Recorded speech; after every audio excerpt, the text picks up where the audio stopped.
इस वीडियो में हम लोग another non primitive scheduling discuss करने जा रहे हैं। इसका नाम है priority based scheduling. Priority based scheduling का मेनली दो वर्जन होता है, एक प्रिमिटिव और एक नॉन प्रिमिटिव। तो पहले आज के इस वीडियो में हम लोग नॉन प्रिमिटिव वर्जन डिस्कस करेंगे, आफ्टर दैट इसका प्रिमिटिव वर्जन डिस्कस करेंगे। तो प्रायोरिटी बेस्ड में एक अलग फील्ड राइट होता है, वो होता है प्रायोरिटी।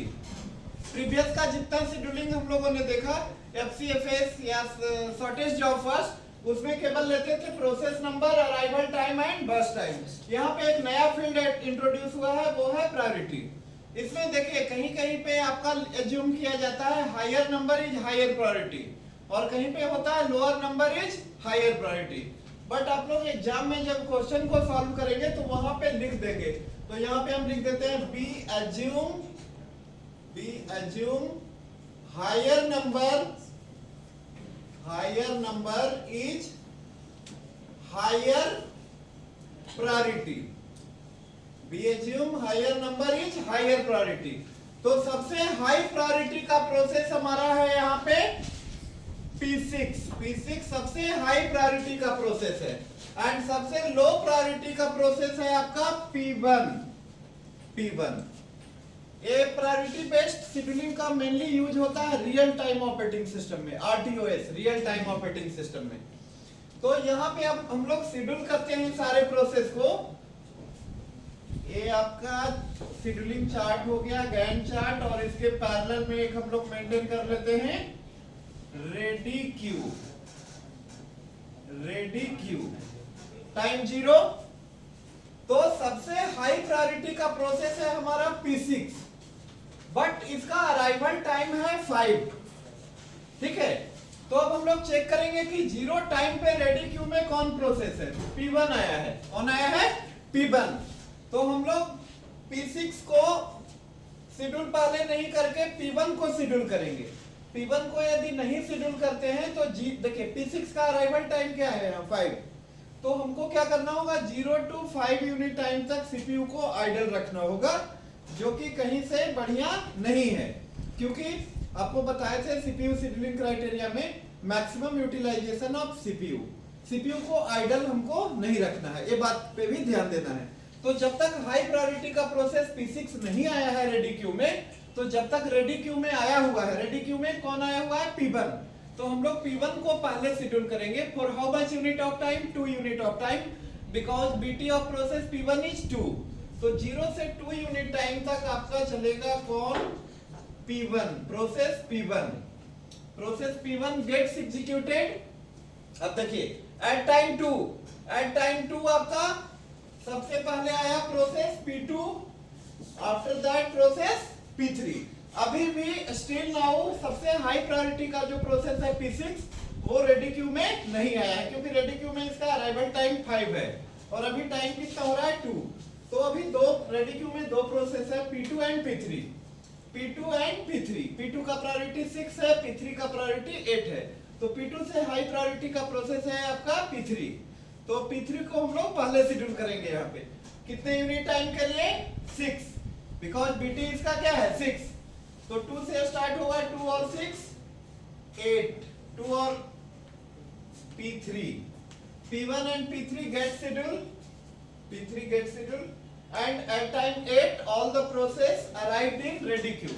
सारा के सारा प्रोसेस हमारा रेडी क्यू में आ चुका है। ऑलरेडी आया हुआ था P1, P2, P3, अब आया फिर P4, फिर आया P5, फिर आया P6। सारा प्रोसेस हमारा रेडी क्यू में आ चुका है।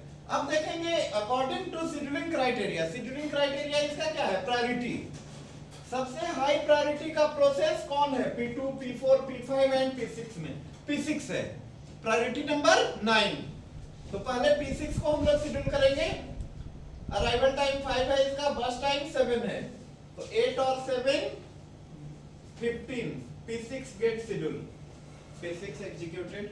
अब प्रोसेस है P2, P4 एंड P5। तो इसमें सबसे हाई प्रायोरिटी का प्रोसेस है P5, क्योंकि इसका प्रायोरिटी नंबर क्या है? 7। इससे कम है, एक का 4 है, एक का 6 है, तो सबसे ज्यादा P5 का है। दैट्स व्हाई P5 पहले शेड्यूल होगा। For how much unit of time? 5, 15, 5, 20।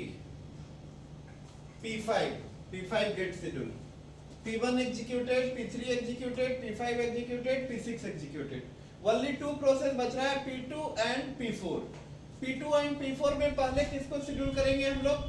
P2 को करेंगे, बिकॉज P2 का प्रायोरिटी क्या है? हाई है, 6 है, और इसका क्या है? 4 है. तो पहले P2 को शेड्यूल करेंगे. For how much unit of time? 4. 24 P2. P2 gets executed. P2. अब बच गया प्रोसेस हमारा P4. ठीक है, P2. ठीक है, P2. P4 का बर्स्ट टाइम कितना है? 8. तो 24 पे स्टार्ट होगा. 24:32. कौन चलेगा? P4. All the process get schedule. सारा प्रोसेस 6 प्रोसेस टोटल थे. P1, P2, P3, P4, P5, P6. तो सारा प्रोसेस हमारा शेड्यूल हो गया. अब कंप्लीशन टाइम निकाल लेते हैं हम लोग. Completion time of P1 is 2. Completion time of P2 is 24. Completion time of P3 is 8. Completion time of P4 is 32. Completion time of P5 is 20. Completion time of P6 is 15. तो ये completion time हुआ. आप लोग calculate कर लेंगे. Turn around time and waiting time already previous video में बता चुके हैं. Turn around time equal to CT minus AT and waiting time equal to turn around time minus burst time. तो ये था. देखिए यहाँ पे सबसे हाई प्रायोरिटी का जो प्रोसेस होगा उसको पहले शेड्यूल करेंगे. बट P1 को इसलिए किए क्योंकि हाई प्रायोरिटी का प्रोसेस रेडी क्यू में डिले से आ रहा था. तो ये इसका नॉन प्रिमिटिव था प्रायोरिटी बेस्ड का. नेक्स्ट वीडियो में हम लोग डिस्कस करेंगे primitive version of priority based scheduling, और डिस्कस करेंगे नेक्स्ट वीडियो में कि जैसे FCFS में आपका कॉन्वॉय इफेक्ट होता था, इसके वजह से एक प्रॉब्लम होता है. उस प्रॉब्लम को बोलते हैं स्टारवेशन प्रॉब्लम. स्टारवेशन मींस होता है कि प्रायोरिटी बेस्ड शेड्यूलिंग में हाई प्रायोरिटी का प्रोसेस सिस्टम में आते जाएगा और लो प्रायोरिटी का प्रोसेस क्या करेगा? वेट करेगा. इस प्रॉब्लम को बोलते हैं problem of starvation. Thank you.